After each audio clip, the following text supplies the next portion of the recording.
the dry land. The sun baked the barren hills of Wyoming until the rocks themselves seemed to sigh. Dust hung over the prairie like a curse. It had been 6 months since rain last kissed the ground, and the land had turned brittle, like paper ready to burn. Eli Carter sat on the porch of his late father's ranch, a chipped mug of coffee trembling in his hands. He had inherited the old place 2 months ago, along with the debts, the broken fences, and the worst of all, the dry well. The ranch had once been called Silver Creek, back when water flowed freely and cattle grazed fat on the valley grass. Now, it was a graveyard of bones and weeds. Eli looked out at the horizon where his cattle once stood proud. All gone, sold off one by one to pay the taxes. Only his loyal dog, Rust, remained, a scruffy brown shepherd with more heart than muscle. "Looks like it's just you and me now, boy," Eli muttered. Rust wagged his tail and licked the man's cracked hand. Eli had considered selling the ranch. The nearest town banker, Mr. Lyle, had already made offers, saying the land could be used for mining or storage. But something about letting go of his father's home felt like betrayal.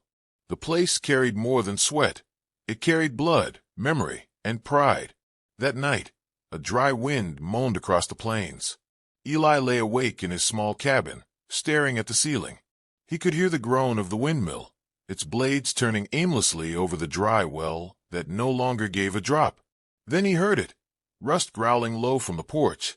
Eli got up, rifle in hand, and stepped outside. The moon bathed the land in pale silver. Rust was pawing the ground near the well, barking toward the hole. "What is it, boy?" Eli whispered, walking closer. Rust whined, then began digging furiously at the hard earth near the well's edge. Dirt flew everywhere. "Stop, Rust. You'll hurt your paws." But the dog wouldn't stop. Eli knelt down and ran his hands over the ground, then froze. The earth there was softer, looser, as if it had been disturbed recently.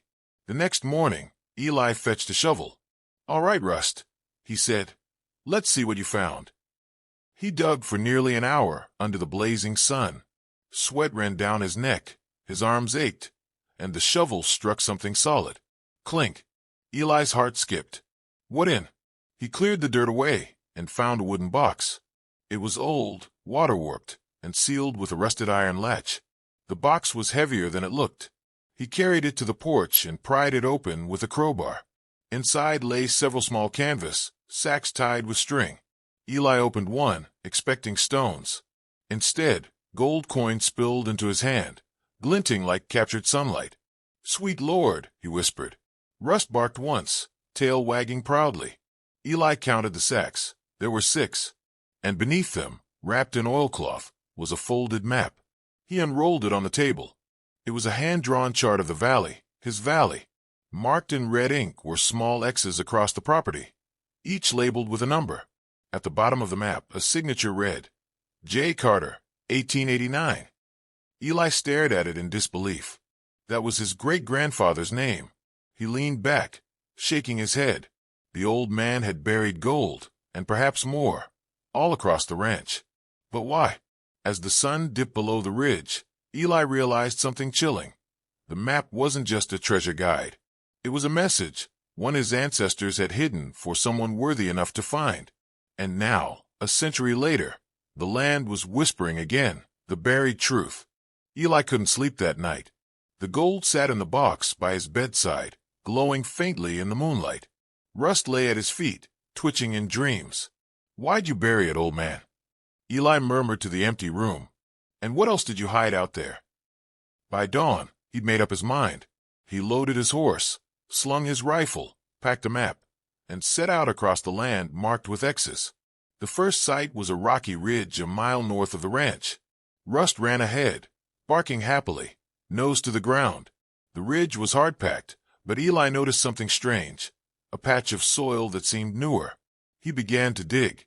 Half an hour later, his shovel hit something hollow.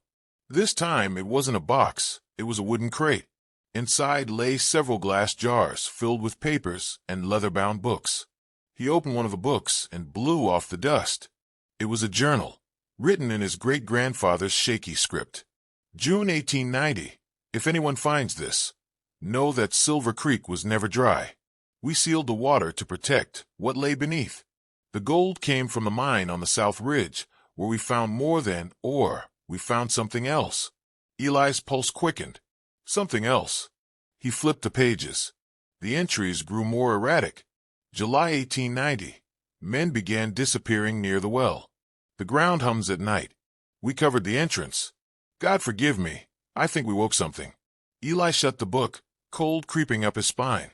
He mounted his horse and rode straight to the dry well. Rust followed, uneasy now, ears pinned back. As he peered into the well, Eli realized it wasn't just shallow. It was sealed. Someone had placed a heavy stone slab over what used to be the shaft. He pried at it with a crowbar. Rust barked nervously. With a grunt, Eli lifted the slab enough to see the dark mouth below. A foul wind rose from the depths, carrying a metallic stench. He dropped a small lantern down the hole. The light fell, bounced, and then illuminated something metallic. Not stone, not water. Something built. Eli's eyes widened.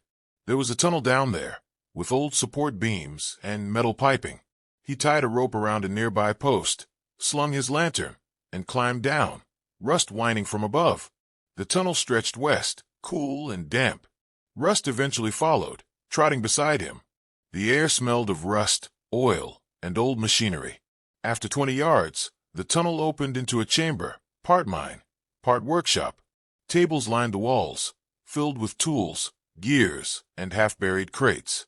On one stood a strange metal cylinder, covered in tarnish, wires snaking from its base.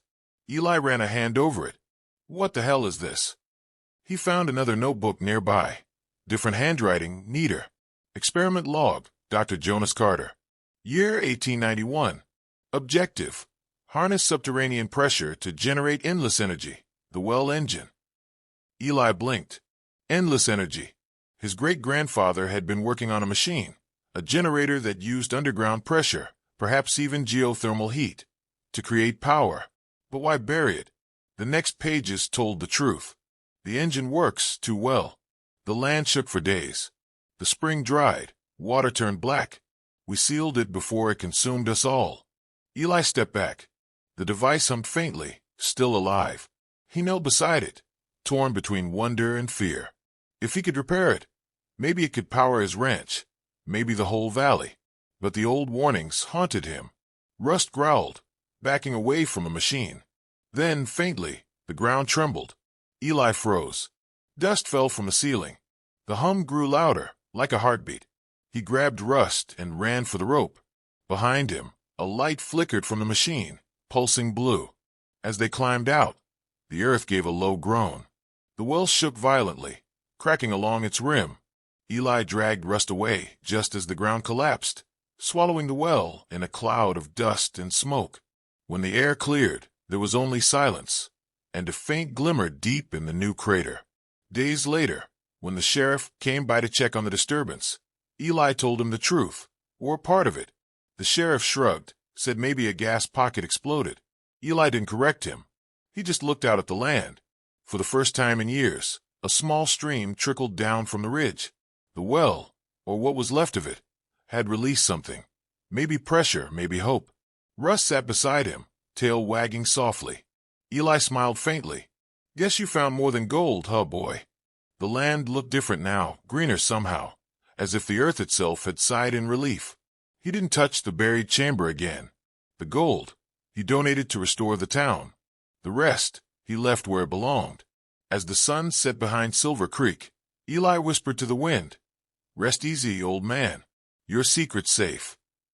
Rust barked once, and the breeze carried the sound across the revived land, over a well no longer dry, and a legacy that had finally awakened.